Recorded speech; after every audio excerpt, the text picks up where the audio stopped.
Bonjour, je m'appelle Esther Mwamba, je suis économiste de formation. Aujourd'hui, je m'intéresse à l'entrepreneuriat social. C'est un domaine dans lequel je suis impliquée. Alors, l'entrepreneuriat social s'intéresse principalement à tous les problèmes de notre société et dans la mesure de nos possibilités, on essaye d'y réfléchir et d'y apporter des solutions. Alors, depuis les 5 dernières années, je me suis spécialement intéressée à une question de notre société qui est ce problème de notre rapport avec notre environnement et en un mot, c'est de l'écologie. Alors l'écologie, on va commencer avec l'étymologie. L'écologie est un mot d'origine grecque qui est formé par ce mot oikos. Oikos veut dire maison et logos, science. En fait, c'est une science qui essaye d'étudier les éléments qui composent la maison. La maison au sens plus large, c'est la Terre. Et donc, on essaye de voir les interactions qui existent entre les vivants, c'est-à-dire la biodiversité, la faune, la flore et tout ce qui compose en définitive notre planète. Depuis un moment, il a été intéressant pour nous, en tant que jeunes Africains, Congolais en particulier, de penser à cette question de notre environnement qui soit à notre image, qui soit à la hauteur de nos vrais défis. Et donc, on a créé un néologisme qui a été créé à partir du mot congolais, en lingala, écolo. La Terre est pour moi cette planète, la seule planète de notre système solaire et de l'univers, pour le moment, à recevoir la vie sous cette forme. Et quand on regarde cette planète, on ne peut qu'être émerveillé de tout ce qui la compose, de cette harmonie dans les vivants. Et nous ne sommes même pas à un millième de tout ce qu'elle pourrait nous offrir, de tout ce qu'elle régorge en tant que richesse, en tant que beauté, en tant que, on va dire, toutes les choses belles qu'elle a. Donc, pour moi, la Terre, c'est un héritage, c'est quelque chose que nous avons eu et que, en tant qu'être humain, nous sommes les seuls êtres dotés de raison que nous devons préserver, que nous devons garder. Donc, pour moi, la Terre, c'est ça. C'est un magnifique cadeau. C'est mon plus beau cadeau. Alors, il est vrai que nous sommes dans une période de l'histoire où nous faisons face à plusieurs défis. Et on a tendance à mettre la question de l'environnement comme une question qui vient se rajouter à plusieurs autres problèmes que nous avons. Alors qu'en fait, si nous sommes assez réaliste, la question de l'environnement est une question qui nous englobe, parce que c'est une question qui traite de la vie, qui traite de l'équilibre dans le monde, de ce qui fait à ce que nous, en tant qu'êtres humains, nous puissions avoir tout ce dont nous avons besoin pour notre survie. Alors dire que la question de l'environnement est une question importante, on va dire un peu plus, c'est une question vitale. C'est la question sur laquelle on devrait avoir le plus de regard, la question qui nécessiterait qu'on y mette plus de moyens. Et aujourd'hui, il ne faut pas prendre la question d'environnement comme une question de plus, mais qu'elle soit la composante qui nous permet de guider nos choix dans toutes les questions qui se posent, les questions de société, les questions dans la politique.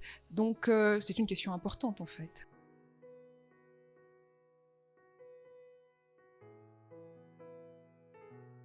Je pense qu'on en parle beaucoup trop, mais qu'on n'en parle pas comme il faut. Peut-être ici en Afrique, en RDC, c'est quelque chose qu'on a commencé à entendre avec les récentes COP, la COP 26 en particulier, qui a quand même réveillé beaucoup. Mais c'est comme si le volume a été monté un peu trop fort dans le monde entier et que maintenant les personnes ont besoin de se boucher un peu les oreilles pour ne pas entendre davantage. Nous devons, c'est ce que nous essayons de faire aussi, moi, dans mon entrepreneuriat, de faire en sorte que les solutions soient adaptées à chaque personne. Il y a il y a un sérieux problème dans la gestion de notre environnement, mais les solutions ne vont pas venir de tout le monde de la même façon. Ceux qui peuvent plus pourront faire plus. Et donc, il faut leur donner une communication qui soit adaptée à leurs responsabilités.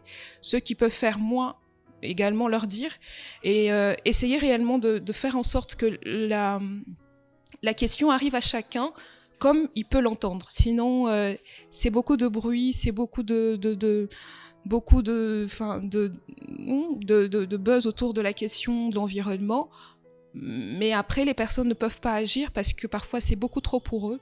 Parfois c'est pas à leur niveau, et donc finalement l'action est un peu bloquée.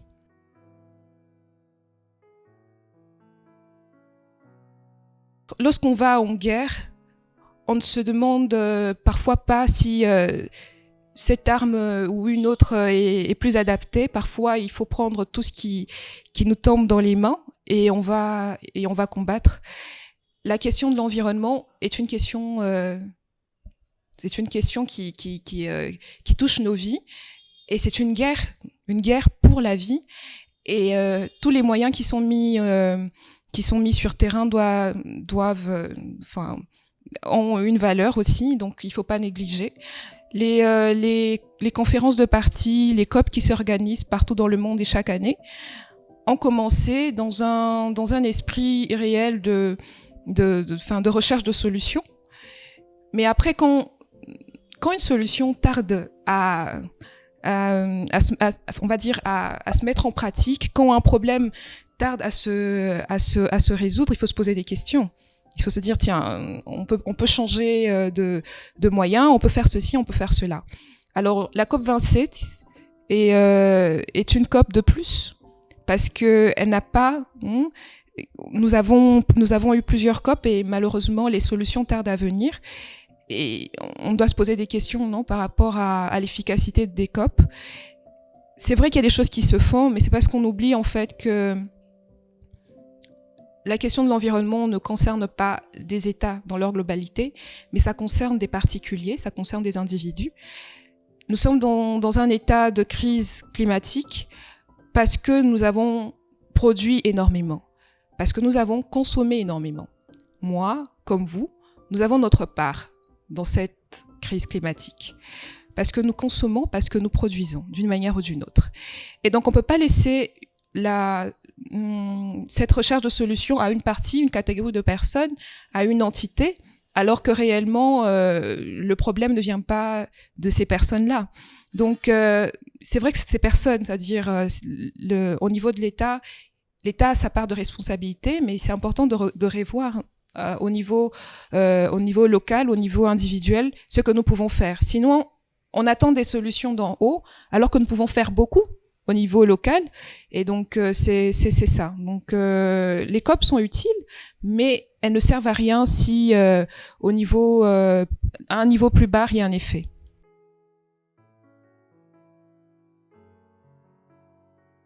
S'intéresser à la crise climatique, c'est s'intéresser à la meilleure façon qui nous permettra de vivre sur cette planète en toute dignité, pas seulement pour les personnes qui ont plus de moyens, mais pour toute personne, parce que on n'est pas tous obligés d'être riches, non, mais nous avons tous quand même le droit en tant qu'être humain de vivre sur une planète qui ait des conditions qui nous permettent de vivre en toute dignité.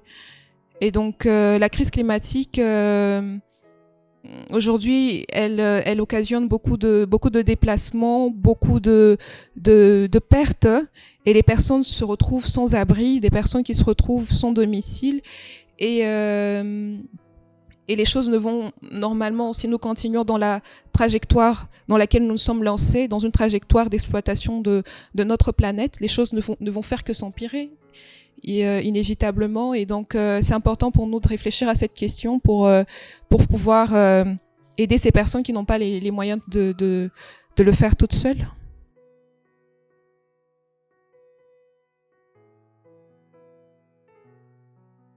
Mais je n'aime pas cette expression de non-écolo, parce que j'aimerais dire à tous les habitants de la Terre qui sont gardiens de la Terre et que c'est pas forcément qu'on doit être écolo pour agir pour la Terre. Nous sommes tous des terriens et juste par ce titre, nous sommes tous responsables. Et c'est pour ça que moi, je ne me définis pas beaucoup comme écologiste, je me définis comme terrienne. Et c'est en cette qualité-là que je voudrais appeler toute l'humanité à agir sur la Terre. Alors, si on veut en venir au geste écolo, c'est un peu difficile, c'est parce que chaque personne est différente et a sa propre réalité. Alors, nous devons savoir que chacune de nos vies a un impact sur notre Terre. Dès le moment de notre conception jusqu'à ce jour, nous avons commencé à prendre sur la Terre. Nous sommes des débiteurs de la Terre, non ? Et jusqu'à notre dernier jour, nous allons toujours profiter de ce que la Terre nous donne. Alors nous devons savoir que chacune de nos actions a un impact positif ou négatif sur notre Terre. Et dans le cas où c'est négatif, nous devons essayer de réduire jusqu'à ce qu'il nous faut réellement. Aujourd'hui, le plus grand problème, c'est que nous sommes dans cet état parce que nous avons consommé au-delà de nos besoins. Nous avons créé beaucoup de besoins artificiels en prenant sur une terre qui a des ressources qui ne sont pas illimitées, qui sont limitées. Nous avons un peu, on a fait la fête pendant plusieurs siècles et maintenant c'est le moment de se dire tiens, on a quand même un peu exagéré et de voir, parce qu'aujourd'hui encore nous avons la chance de pouvoir faire marche arrière. Mais il y aura un moment, si nous continuons comme ça sera plus difficile et impossible de faire marche arrière. Donc chaque personne doit se dire qu'est-ce que je fais au quotidien qui va à l'encontre de l'environnement. Ça peut être, on va dire le geste simple n'est pas polluer, n'est pas jeter des déchets dans les endroits qui ne conviennent pas, trouver des endroits appropriés, trouver des poubelles, c'est déjà une bonne chose. Mais j'aimerais vous dire une chose, c'est que les déchets, c'est vrai que nous les avons partout, mais nous ne devons pas oublier que c'est des objets qui sont évitables. Et le meilleur déchet est celui qui n'a jamais été produit. C'est lui le meilleur déchet. Et donc dans la politique des 3 R, dans la gestion de déchets, il y a la réduction, la réutilisation et le recyclage. Le meilleur moyen pour lutter contre la pollution, c'est la réduction. Nous avons beaucoup de moyens avec nous qui nous permettent aujourd'hui de réduire notre quantité de déchets consommés. En une journée, on a le choix entre s'acheter une bouteille d'eau en plastique ou avoir une gourde. Alors, juste en faisant ce choix, nous sommes capables d'avoir un impact positif ou négatif sur notre environnement. Avoir une gourde, c'est très écologique. C'est déjà quelque chose. Il ne faut pas se dire « je dois faire beaucoup de choses » pour être écolo, mais c'est des petites choses. On dit rien n'est petit quand nous sommes 8 milliards à le faire maintenant, nous sommes 8 milliards sur la Terre. Alors les petits gestes que nous faisons chaque jour, si nous les additionnons avec ceux des autres personnes, c'est énorme. Si je décide aujourd'hui de ne pas jeter mon déchet et que nous sommes 8 milliards à le faire, c'est une belle quantité de déchets que nous avons pu éviter d'avoir. Si je décide de jeter et que nous sommes 8 milliards à le faire, c'est énorme. Donc, il n'y a pas de petits gestes. Chacun doit se regarder individuellement pour voir ce que nous pouvons faire. Après, dans la réduction, il y a beaucoup de choses. Il y a des choses qui peuvent être adaptées selon des styles de vie ou d'autres, mais chaque personne peut faire un effort. Alors, je vais répondre assez rapidement. La population n'est pas un problème pour la planète, c'est la pollution qui est un problème pour la planète. C'est les gros pollueurs qui sont un problème pour la planète. C'est les entreprises qui émettent le plus de CO2 qui sont un problème pour la planète.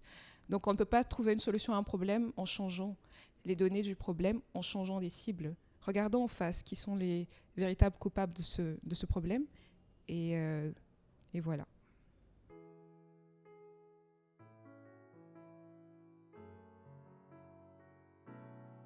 Les 10 dernières années nous ont montré clairement que les jeunes très très jeunes, étaient impliqués sur les questions de l'environnement, des questions qu'on laissait avant pour les adultes. Et de plus en plus, les jeunes ont commencé à s'intéresser à ça. Et c'était une bonne chose de voir que les jeunes pouvaient s'intéresser à des choses importantes. Malheureusement, c'est des jeunes. Malheureusement, c'est des personnes qui n'ont pas les moyens parfois de porter quelque chose d'aussi lourd. Et c'est dommage qu'on ait laissé cette lutte à des enfants. On doit se demander où sont les personnes censées réfléchir aux problèmes de notre société. Ce ne sont pas des enfants qui doivent le faire. Et on ne pouvait pas imaginer, je ne sais pas, vous, à leur âge, si vous étiez tombé sur le rapport du GIEC, sur des documents qui traitent de la question climatique, ce que vous auriez fait. C'est pénible de porter ça. Et si nous n'avons pas autour de nous des personnes qui arrivent à calmer tout ça, c'est très difficile. On ne peut pas excuser la violence, mais on peut la comprendre. Et je comprends que c'est très difficile pour ces jeunes et qu'ils ont un grand besoin d'être entendus. Ils ont un grand besoin qu'on prenne au sérieux parce qu'eux, ils ont pris au sérieux ce problème. Et il y a eu beaucoup de violence que je déplore aussi. Mais j'aimerais qu'on ne s'arrête pas sur le problème juste extérieurement, mais qu'on aille jusqu'à la racine de cette problématique et de donner à ces jeunes une oreille, de donner à ces jeunes ce qu'ils demandent réellement, des moyens, parce que c'est difficile et je les comprends.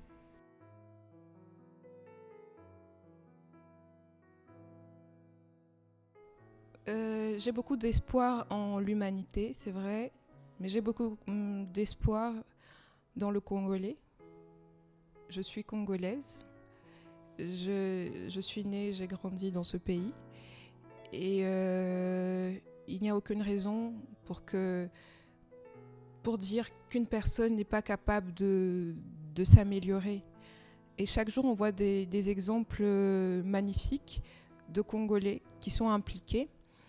Et donc, je pense que c'est important de toujours comprendre pourquoi les personnes agissent d'une certaine façon et non se dire, tiens, ces personnes agissent toujours de cette façon. Et c'est ça qui fait de nous des humains, cette capacité de comprendre et après de revenir. Est-ce que le Congo va changer ? Oui, sans aucun doute, si nous mettons des moyens. Alors, les moyens, il faut y réfléchir. Et il y en a beaucoup. Mais après, il y a des problèmes parfois qui se posent au niveau local qui ne peuvent pas avoir des solutions parce que ça dépend beaucoup d'autres facteurs. Je prends un exemple. Chez moi, j'essaye de faire un tri sélectif de déchets. Donc, j'essaye de mettre les déchets biodégradables d'un côté, les déchets non biodégradables d'un côté. J'essaye vraiment de faire beaucoup le maximum. Mais quand arrive le service qui vient collecter les déchets, tout de suite, ils mélangent tout. Et même si on leur dit mais non, il ne faut pas mélanger, mais en réalité, la destination finale de ces déchets va impérativement obliger à ce que ces déchets soient mélangés. Donc les personnes parfois, pour dire simplement que les personnes parfois ont beaucoup de bonne volonté, mais les structures ne permettent pas à ce que ces bonnes volontés puissent se matérialiser. J'ai par exemple envie de mettre mes déchets dans une poubelle, mais je marche 1 km, 2 km, je ne rencontre aucune poubelle. Qu'est-ce que je fais ? Donc c'est pour ça que c'est important, pour ceux qui dirigent des entités, de mettre des dispositions qui permettent aux bonnes volontés de pouvoir faire des choses. Donc on peut changer, mais il faut que les solutions se matérialisent. Il faut penser aux solutions qui vont être adaptées pour chaque personne et chaque milieu. Alors, comment doit-on sensibiliser ? Sensibiliser, ça veut dire rendre sensible. Quand vous marchez, que vous rencontrez quelque chose de pénible, de triste, tout de suite, dans votre nature, vous allez vous attrister. Parce que c'est inscrit dans notre nature. en tant qu'être humain, d'être sensible à l'humanité, à la misère, à certaines choses. Alors comment sensibiliser les personnes par rapport à leur environnement? C'est déjà savoir que chaque être humain est sensible à l'environnement. Chaque être humain veut être dans un environnement qui soit impeccable. Et c'est simplement rappeler aux êtres humains ce qu'ils sont et ce qu'ils doivent faire. Et ça se fait, on va dire, graduellement, parce que chaque humain est unique et chaque humain a son chemin à parcourir jusqu'à retrouver ce contact perdu avec la Terre, cette Terre de laquelle nous venons tous. Et donc c'est passionnant de refaire ce cheminement personnel que moi-même je suis en train de faire et de pousser beaucoup de personnes à refaire ce cheminement d'un contact respectueux avec leur environnement. Et de cela découlera plusieurs formes de respect pour le vivant et pour tout ce qui nous entoure. Donc c'est quelque chose de très intéressant et quelque chose qui doit réellement prendre beaucoup de temps. Et c'est pas quelque chose qui va se faire en une fois, mais en plusieurs fois. Et il faut des personnes qui s'y investissent.